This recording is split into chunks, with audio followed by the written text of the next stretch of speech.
अस्सलामुअलैकुम, welcome to doctor साइमिस clinic. आज एक डिज़ीज़ है और डिज़ीज़ है वक्त के साथ बढ़ती हुई कमर में दर्द।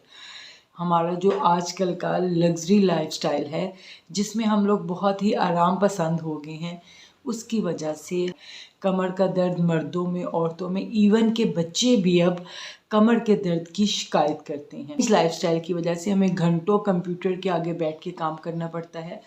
मर्दों को घंटों चेयर पे बैठ के काम करना पड़ता है और बच्चे तो माशाल्लाह से सारा दिन टैब कंप्यूटर को छोड़ते ही नहीं हैं, जिसकी वजह से कमर का दर्द जो है वो तेज़ी से बढ़ता हुआ नज़र आ रहा है। और कमर का दर्द अब हम देख लेते हैं वो सिम्टम्स और वो रीज़न्स जिसकी वजह से कमर का दर्द होता है। फर्स्ट ऑफ ऑल जो रीज़न है वो ये है कि अगर आप डेली का काम कर रहे हैं, डेली का काम करते हुए अचानक आपने हैवी वेट लिफ्ट कर लिया है, अचानक से बहुत ज़्यादा वज़न उठा लिया जिसकी वजह से सडन पेन निकली है और वो पेन फिर काफ़ी दिनों तक चलती है, तो ये एक मेजर जो है वो रीज़न है कि आप अपनी रूटीन से हट के अगर हैवी वेट लिफ्ट कर लें।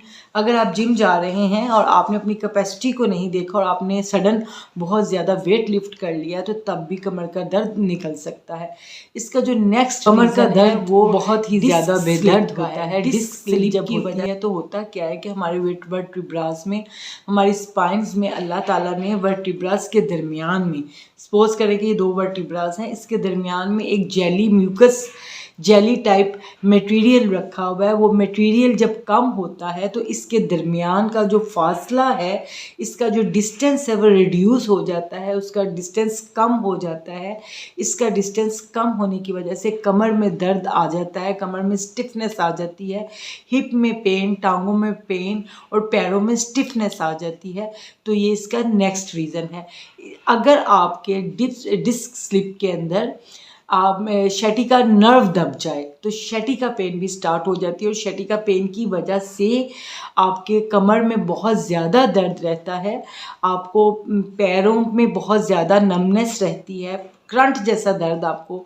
नेक्स्ट रीज़न ऑस्टियोपोरोसिस भी है। ऑस्टियोपोरोसिस में आपकी हड्डियां अंदर से खोखली हो जाती हैं और हड्डियों के खोखले और बेजान होने की वजह से आप नॉर्मल रूटीन के जो काम कर रहे होते हैं वो काम की वजह से भी आपके कमर में दर्द स्टार्ट हो जाती है। थोड़े अरसे के लिए रहती है फिर ठीक हो जाती है। कुछ कमर दर्द जो है वो कॉन्टीन्यूसली चलती है, कुछ जब आप बैठे रहते हैं थोड़ी देर उठते हैं तब।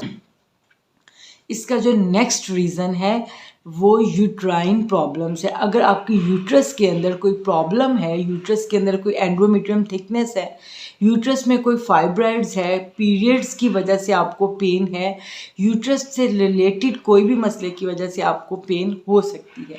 उसके बाद इसका नेक्स्ट जो रीज़न है वो आपके यूटीआई इन्फेक्शन भी हो सकता है। अगर आपका यूरिन ब्लैडर के अंदर कोई इन्फेक्शन चल रहा है, आपका यूरिन पास करने में आपको प्रॉब्लम चल रहा है, आपका यूरिन जो है बर्निंग से अनसेटिस्फाइड ड्रॉप बाय ड्रॉप आ रहा है, देन इस रीज़न की वजह से भी आपका बैकएक हो सकता है। नेक्स्ट, अगर आपको पाइल्स का मसला है, फिशर्स हैं, आपको पाइल्स में फिशर्स के साथ ब्लीडिंग है और बहुत पेनफुल है, तो उसके साथ उसकी वजह से भी आपके कमर में दर्द हो सकता है। ये तो इसके साइन सिम्टम्स थे और वजूहात थी। अब हम देखते हैं कि इसको होम्योपैथिक जो है वो किस तरह मैनेज करती है।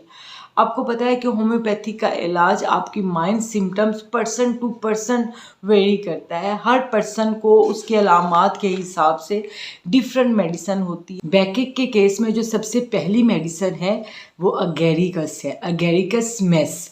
अगेरिकस मेस ऐसे बैकएक में दी जाती है जहाँ पर डिस्क स्लिप का, जहाँ पर लंबर स्पॉन्डिलाइटिस हो, जैसे एना कालू के केस में आया है कि कमर के दर्द में बहुत ज़्यादा स्टिफनेस पाई जाती है। आपको अपना कमर बहुत ज़्यादा स्टिफ फील होता है, आपको लगता है कि आपका कमर पूरी तरह अकड़ गई है। आप जब थोड़ी देर बैठ के उठते हैं तो आपको कमर में बहुत शदीद दर्द होता है। अगेरिकस में जो कमर का दर्द है वो लगातार है, वो कॉन्टीन्यूसली आपको कमर में दर्द होता रहता है। थोड़ी देर बैठ के जब आप उठते हैं तो आपसे उठा नहीं जाता, आपके पैरों में नमनेस होती है। इसकी जो नेक्स्ट मेडिसिन है एस्क्यूलस हिप। एस्क्यूलस हिप ऐसे केस में दी जाती है, ऐसी कमर दर्द में दी जाती है जो कमर दर्द आप पाइल्स की वजह से है, फिशर्स की वजह से आपको पाइल्स होके हटी है, फिशर्स होके हटे हैं, और अगर यहाँ पाइल्स आपको है और उसकी वजह से आपके कमर में दर्द है तो एस्क्यूलस हिप बहुत अच्छा काम करेगी। एस्क्यूलस हिप को आपको 30 में लेना है और अप्रॉक्सीमेटली 2 मंथ्स तक लीजिए, अलामात के ख़त्म होने तक। अलामात ख़त्म हो जाएं तो इसको स्टॉप कर दीजिए, और अगर अलामात ख़त्म ना हो और जो नई अलामात पैदा हों उसके हिसाब से नई मेडिसिन को चूज़ करें।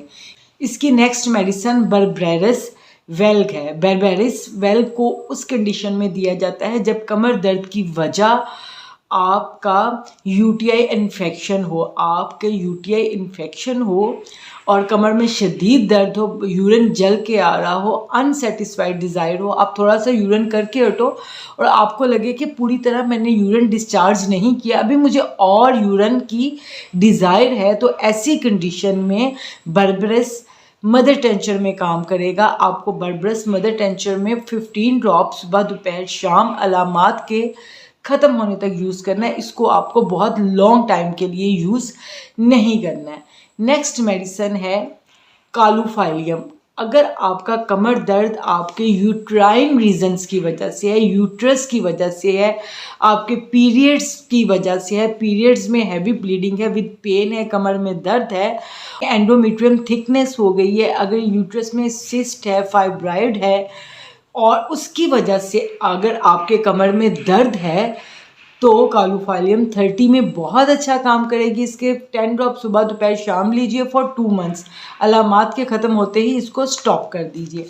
जो इसकी नेक्स्ट मेडिसिन है वो नेफेलियम है। नेफेलियम को आप उस कंडीशन में देते हो जब आपको ऐसा कमर दर्द मिलता है जो बहुत पुराना है, बहुत लॉन्ग टाइम से आप कमर दर्द को जूझ रहे हो, लॉन्ग टाइम से आपको कमर दर्द बहुत ज़्यादा हो रहा है और वो जो कमर दर्द है वो कॉन्टीन्यूसली चलता है, और ऐसे कमर दर्द को नेफ्लाइनम में दर्द शैटिका की वजह से है और शैटिका की वजह से दर्द टांगों से पैरों तक आ रहा है और पैरों में नमनेस पाई जाती है, तो उसकी जो मेडिसिन है वो कोलुसेंथेसिस है। कोलुसेंथेसिस को आप 30 में यूज़ करेंगे, 2 मंथ्स के लिए यूज़ करेंगे अलामात के ठीक होने तक। ये कुछ मेडिसिन्स थी अकॉर्डिंग टू सिम्टम्स जो कमर दर्द पे बहुत अच्छा काम करती हैं। आई होप सो कि ये इन्फॉर्मेशन आपके लिए बेनिफिशियल होगी। इंशाल्लाह नेक्स्ट वीडियो में नेक्स्ट टॉपिक के साथ दोबारा मिलती हूँ। तब तक के लिए अल्लाह हाफिज़। पाकिस्तान जिंदाबाद।